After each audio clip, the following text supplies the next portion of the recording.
구독과 좋아요는 큰 힘이 됩니다. 세계 어디를 가든지 큰 도시는 강물을 끼고 있습니다. 물은 바로 생명과 직결되기 때문입니다. 그러나 우리나라의 한강처럼 도시 한복판을 흐르면서 이렇게 큰 규모의 강물은 흔하지 않습니다. 이 한강물을 통해서 우리나라의 인구의 절반이 되는 2천만이 넘는 사람들이 그 물을 마시고 살아갑니다. 그러나 이렇게 큰 한강도 그 발원지는 산에서 솟아나는 샘물에서부터 시작합니다. 그 샘물이 흐르면서 다른 물들과 합하고 또 합하면서 강물이 되어서 바다로 흘러가게 되는 것입니다. 강물이 처음부터 어떤 의도를 가지고 흐르는 것은 아닙니다. 그저 낮은 땅으로 흐르다 보니 큰 강물이 되고 바다에까지 흘러가게 되는 것입니다. 오늘 본문 사도행전 28장은 사도행전의 마지막 장으로서 바울이 꿈에도 그리던 로마에 가서 복음을 전하는 내용입니다. 하나님께서 풍랑 가운데서도 바울을 지켜주셨습니다. 바울은 온갖 고생을 다 했지만 그럼에도 결국 하나님은 바울을 로마로 인도하셨던 것입니다. 우리가 사도행전을 그동안 공부해 왔지만 바울은 모든 전도 여행의 과정 하루하루를 최선을 다해서 살아왔습니다. 성령의 인도하심에 따라서 그대로 순종하며 살아왔습니다. 낮은 곳으로 흐르는 그 강물처럼 하나님의 말씀과 하나님의 성령의 인도하심에 순순히 순종하면서 그렇게 살아왔던 것입니다. 그리고 하나님은 그런 바울과 함께 하시고 지켜주셔서 이제 드디어 로마에까지 이르게 되었던 것입니다. 강물이 흐르다 보니 한강이 되고 바다에 이르는 것처럼 우리도 바울처럼 하루하루의 삶을 최선을 다하고 삶의 모든 과정 하나하나에 열심으로 살아가십시다. 그러다 보면 성공이라는 큰 강물에 이르게 되고 천국이라는 영원한 안식처에 이르게 될 줄 믿습니다. 그러면 오늘 본문을 공부하시면서 먼저 우리가 생각해 볼 것은 멜리데 섬에 불시착한 바울에 대해서 보시겠습니다. 본문 1절 말씀 보면 우리가 그 구원을 얻은 후에 안적 그 섬은 멜리데라 하더라. 아멘. 바울이 유라굴로 광풍을 만나서 죽을 고비를 넘기고 이름도 모를 섬에 불시착했는데 이제 나중에 알고 보니 그 섬이 멜리데 섬이었습니다. 바울이 그 섬에 상륙하자 그 섬에 살고 있는 원주민들이 바울 일행을 위하여서 불을 피우고 몸을 녹이게 했습니다. 바닷물에 흠뻑 젖었으니 그리고 밤이니까 많이 추웠겠지요. 그런데 바울이 나무를 이제 불에 넣으려고 하다가 보니까 나무에 아마 뱀이 붙어 있었던 것 같습니다. 불이 뜨거우니까 나무에 붙어 있던 뱀이 바울의 손을 물었습니다. 그것을 본 원주민들은 그가 이제 바울이 죄를 지어서 하나님께 벌을 받는 것으로 생각하고 이제 바울이 몸이 퉁퉁 부어오르고 얼마 지나지 않아서 죽을 줄 알았습니다. 그러나 그 원주민들이 생각했던 대로 바울은 몸이 붓지도 않았고 죽지도 않았습니다. 그러자 이제 멜리데 섬의 원주민들은 바울을 신이라 생각했습니다. 그리고 또한 그에 대한 경외심을 가지게 되었습니다. 그리고 그 섬의 제일 높은 사람 보블리오의 집으로 초청받게 되었습니다. 바울 일행이 보블리의 집에 도착했을 때 보블리의 부친이 이질에 걸려서 사경을 헤매고 있는 것을 보고 바울이 기도하고 안수해서 병을 치료해 주었습니다. 그리고 다른 사람들의 병도 많이 고쳐주게 되었습니다. 우리는 멜리데 섬에 불시착한 바울을 통해서 그 섬 주민들과 보볼리의 부친을 구원하시는 하나님의 섭리를 보면서 두 가지를 깨달을 수 있습니다. 첫째는 우리의 인생은 언제 어느 방향으로 가든지 하나님의 뜻이 있다는 사실을 깨닫게 되는 것입니다. 그리고 두 번째 우리가 깨달을 수 있는 것은 모든 질병의 치료와 은혜 받는 비결은 바로 믿음이구나 하는 것을 깨닫게 되는 것입니다.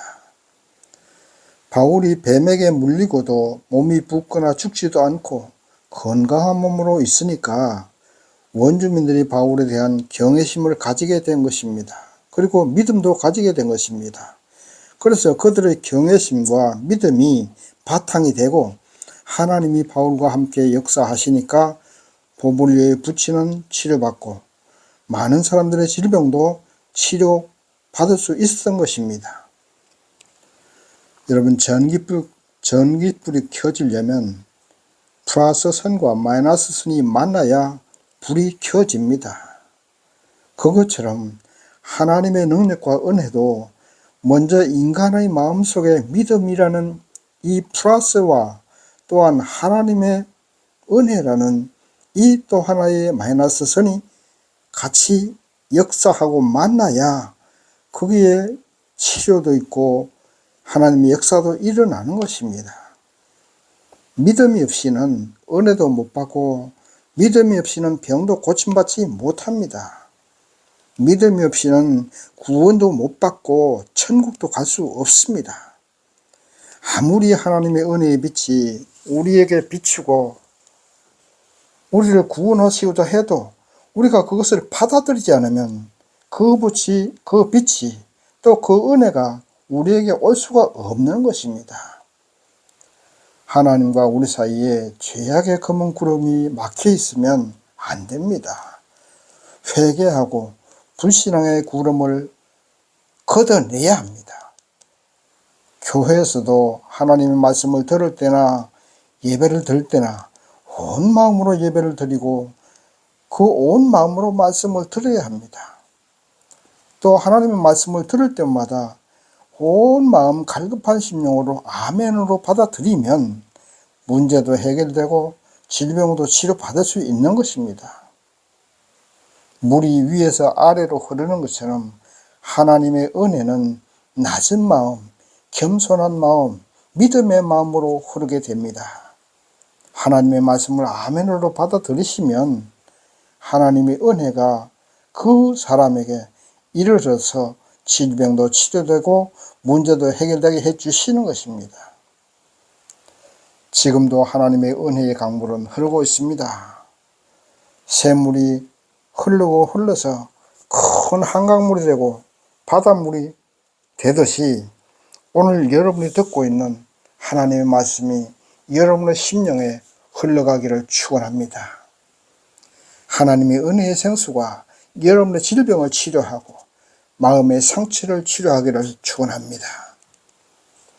멜리데 섬에 불시착한 바울을 통해서 원주민들이 구원을 받은 것처럼 오늘 우연한 기회에 이 유튜브를 통해서 말씀을 듣는 여러분에게 구원의 축복과 문제 해결의 축복이 있기를 축원합니다.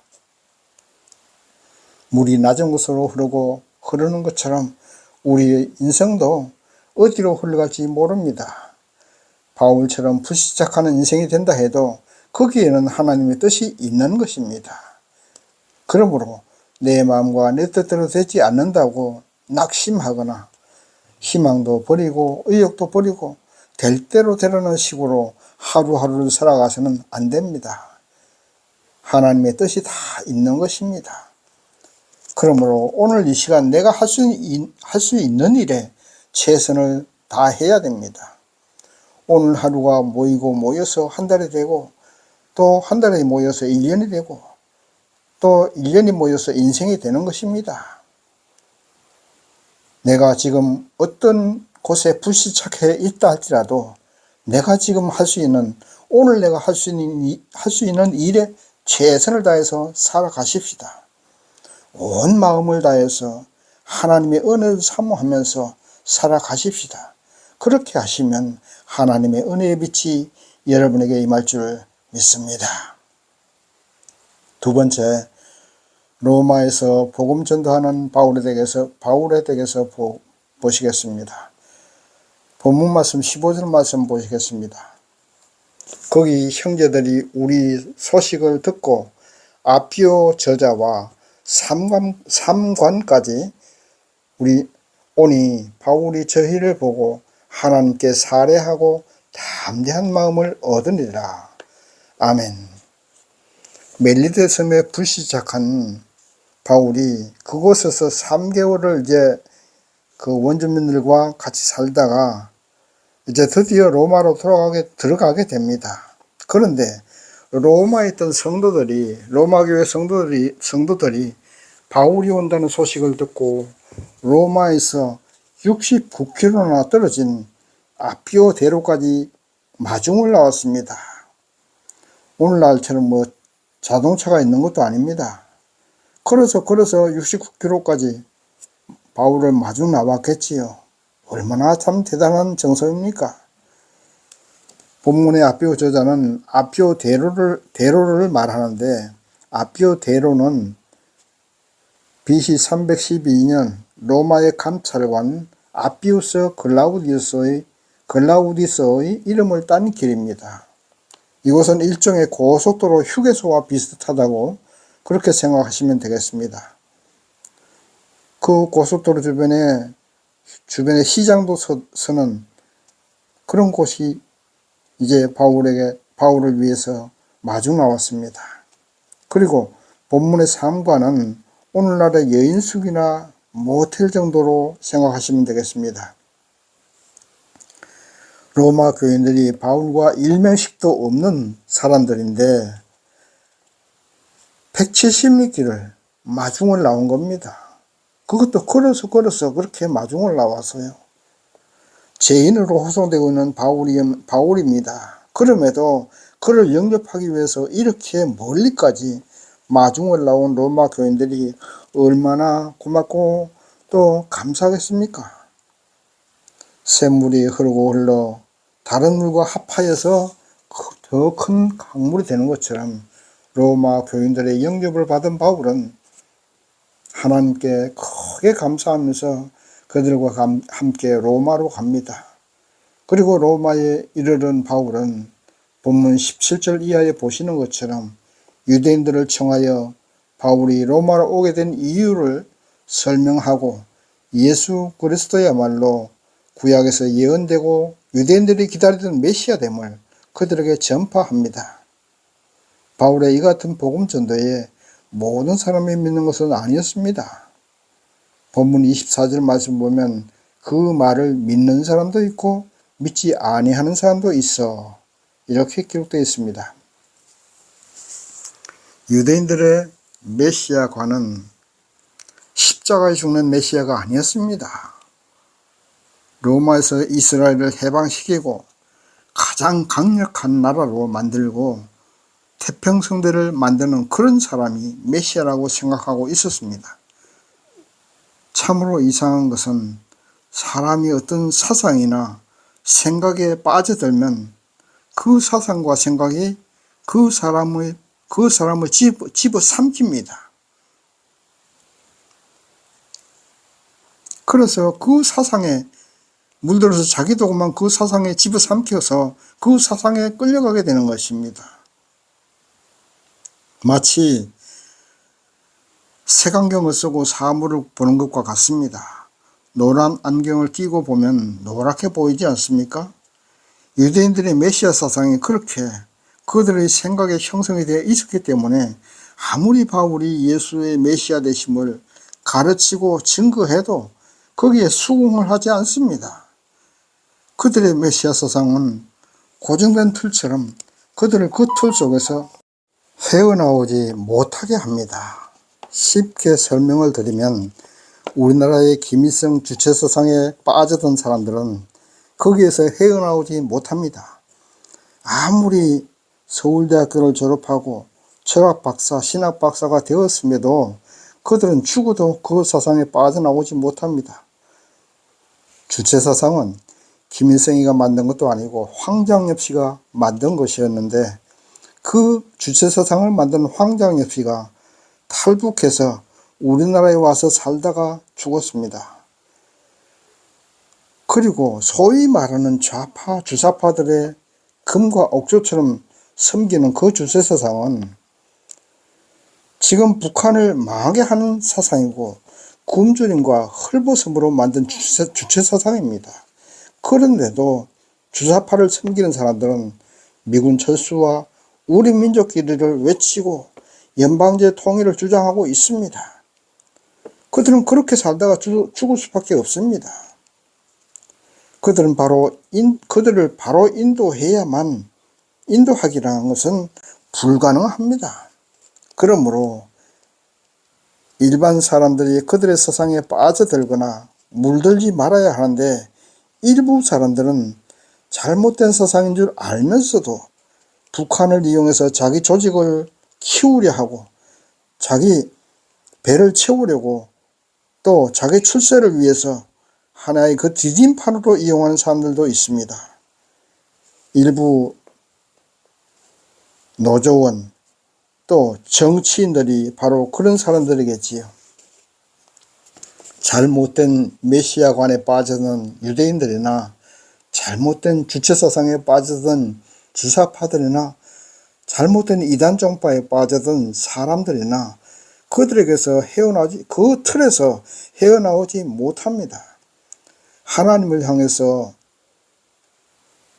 믿음으로 마음을 열지 않고 진정으로 이 민족이 살 길이 무엇인가에 마음을 열어놓지 않기 때문입니다. 지금도 하나님의 은혜의 빛은 우리에게 비춰지고 있습니다. 그 은혜의 빛을 받아들이셔야 됩니다. 믿음으로 받아들이셔야 하나님의 역사가 일어납니다. 자유민주주의만이 진정으로 우리나라가 살 수 있고 번영할 수 있다는 것을 받아들여야 주체사상이 깨어지고 다시 새롭게 태어날 수 있습니다. 믿음으로 하나님의 은혜의 빛을 받아들이시기 바랍니다. 예수의 구원자 되심을 받아들이시기 바랍니다. 나의 문제가 무엇입니까?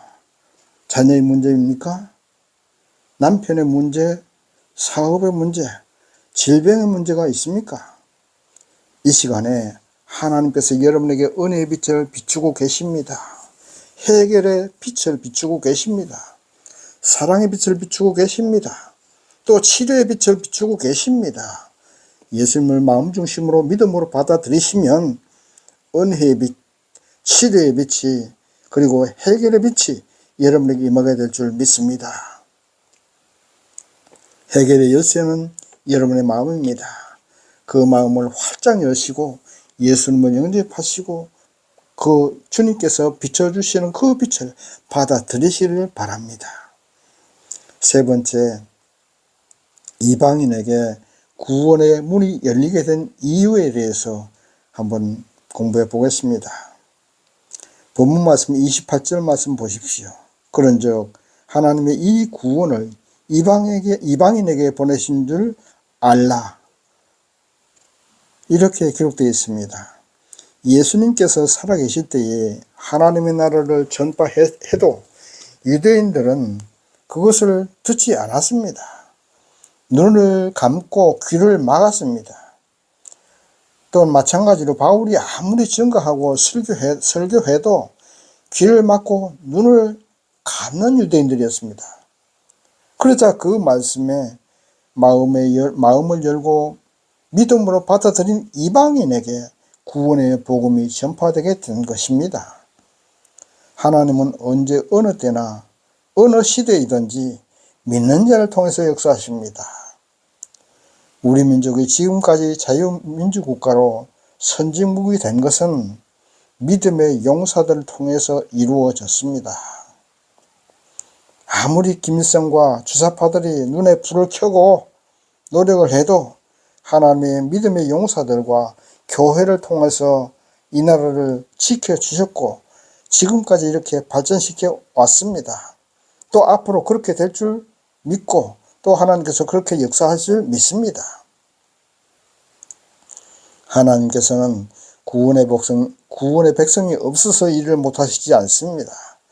마음을 열고 예수를 영접하는 그 사람을 통해서 은혜를 베푸시고 세계를 변화시키고 국가를 변화시키고 개인을 변화시킵니다.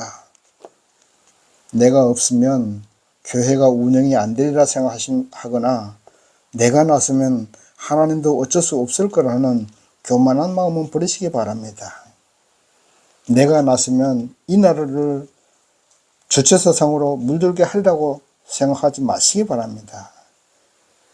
하나님은 돌들로도 아브라함의 후손을 창조하실 수 있습니다. 이방인이나 유대인이냐 그것은 사람들이 생각하는 차이입니다. 하나님은 믿음이 있느냐 없느냐로 판단하십니다. 믿는 자가 유대인이고 믿는 자가 하나님의 백성이고 믿는 자가 하나님의 자녀들입니다. 우리나라에 기독교가 들어와서 전파될 때에 예수를 영접한 사람들은 양반계층도 있었지만은 일반 농민이나 상민 그리고 쉽게 말해서 쌍놈들이라 일컬어지는 사람들이 더 많았습니다. 그러나 하나님은 그런 볼품없고 인정받지 못하던 쌍놈들을 통해서 우리 한국교회를 성장하게 하셨고 그들을 통해서 우리나라가 이렇게 변화되게 하신 것입니다. 출신 성분이 중요하지 않습니다. 돈이 많고 적음도 중요하지 않습니다. 지위가 높고 낮음도 상관없습니다. 큰 교회에 나가느냐 작은 교회에 나가느냐 그것도 중요하지 않습니다. 교회가 10,000명이 모이든 1,000,000명이 모이든 아니면 10명이 모이든 그것도 중요하지 않습니다. 하나님을 믿는 믿음이 있으면 하나님은 그를 통해서 역사하시고 또 그들을 통해서 교회를 부흥시키고 국가도 변화시키는 것입니다.